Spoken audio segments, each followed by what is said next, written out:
দখল দূষণে অস্তিত্ব সংকটে সিরাজগঞ্জের গুরুত্বপূর্ণ বেতনালী খালটি। একসময় দৈনন্দিন প্রয়োজন কিংবা কৃষিকাজে খালটির পানি ব্যবহার করতেন স্থানীয়রা।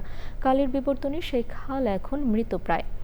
পলিজমের পাশাপাশি দখল আর দূষণের বিপরীতে বছরের পর বছর কোনো সংস্কার না হয় অস্তিত্ব সংকটে পড়েছে বেতনালী খালটি। ফেরদৌস রবিনের তথ্য ও ভিডিও চিত্রে আফরোজা হাসির রিপোর্ট। সিরাজগঞ্জ সদর ও কামারখন্দ উপজেলার খোকসাবাড়ি, শিয়ালকোল ও ঝাউল সহ বেশ কয়েকটি ইউনিয়নের মাঝ দিয়ে বয়ে গেছে বেতনালী খাল। পরিবেশ ও জীববৈচিত্র্য রক্ষায় বেতনালী খালটি এই অঞ্চলের জন্য অত্যন্ত গুরুত্বপূর্ণ। তবে নাব্যতা সংকটের সুযোগে দখল হয়ে গেছে খালের বড় অংশ। স্থানীয় সব ময়লা আবর্জনা সহ বিভিন্ন মিল কারখানার বিষাক্ত রাসায়নিক মিশ্রিত ক্ষতিকর বর্জ্যও ফেলা হয় এই খালে। যেই খালটা ডুব গোসল করা গেছে, পরিষ্কার থাকছে, ছেলেবেলে ডুব গোসল করতে, আমরাও ডুব গোসল করতে গরু বাছুর হাত রাখছি। চারপাশ থেকে সবাই নানানভাবে দখল করেছে, কেউ বাড়ি করেছে, কেউ দোকানপাট করেছে, নানানভাবে দখল করে এটার একদমই এর যে জীবনটা, খালের যে একটা জীবন থাকে, সেই জীবনটা একদমই এখন নাই বললেই চলে।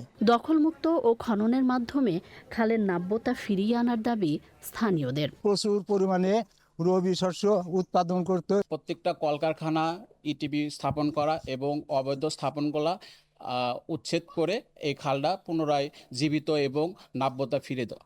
খালটি রক্ষায় প্রয়োজনীয় উদ্যোগ নেওয়ার আশ্বাস কর্তৃপক্ষের। সেমিনার করে বা কর্মশালা আয়োজন করে তাদেরকে আমরা উদ্বুদ্ধ করতেছি এবং তাদের আইনানুগ বিষয়গুলো নিয়ে অবগত করতেছি।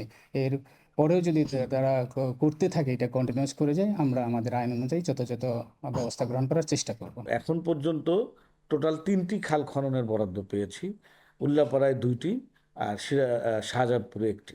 তো এই খাল খনন কার্যক্রম শুরু হয়ে গেলে আশা করি যে দূষণের যে বিষয়টা সেটি অনেকটাই রোধ হবে। দ্রুত কার্যকর পদক্ষেপের মাধ্যমে খালটি আবারও প্রবাহমান হবে প্রত্যাশা স্থানীয়দের।